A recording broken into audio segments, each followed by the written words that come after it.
Един човек вярвал, че някъде по света има място, където раздават щастие като награда.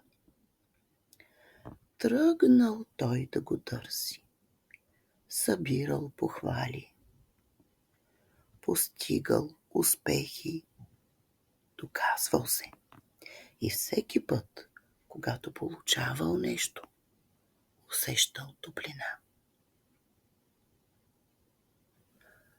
Но тя траела кратко, проблясвала и изчезвала като светулка в нощта. И човекът започнал да се уморява. Една вечер срещнал пътник. Не го попитал на къде отива, само седнал до него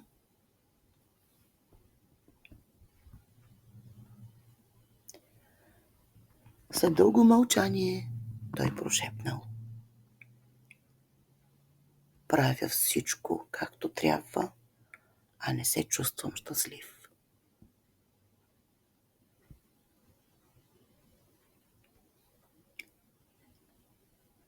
Пътникът се усмихнал и казал: ти търсиш наградата, но не си се срещнал с този, който трябва да я получи. Човекът не разбрал.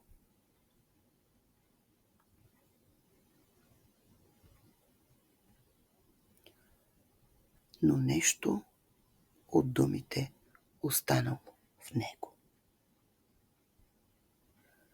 И вместо да продължи да търси навън, за първи път спрял. Истински.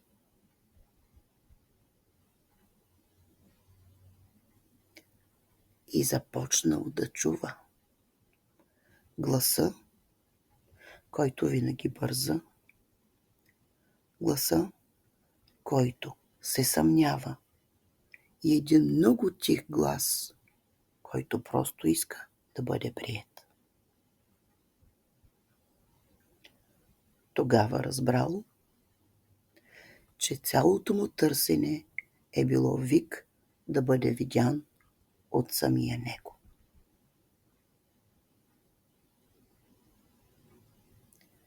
Малко по малко започнал да си дава това, което очаквал от света. Разбиране вместо критика, търпение вместо натиск, присъствие вместо бягство. И топлинката започнала да остава.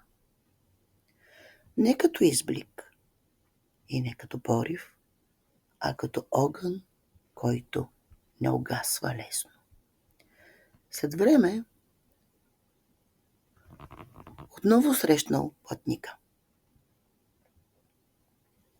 Намерих щастието, казал. Къде? Попитал другия човек. Там, където спрях да се наказвам, че не съм достатъчен.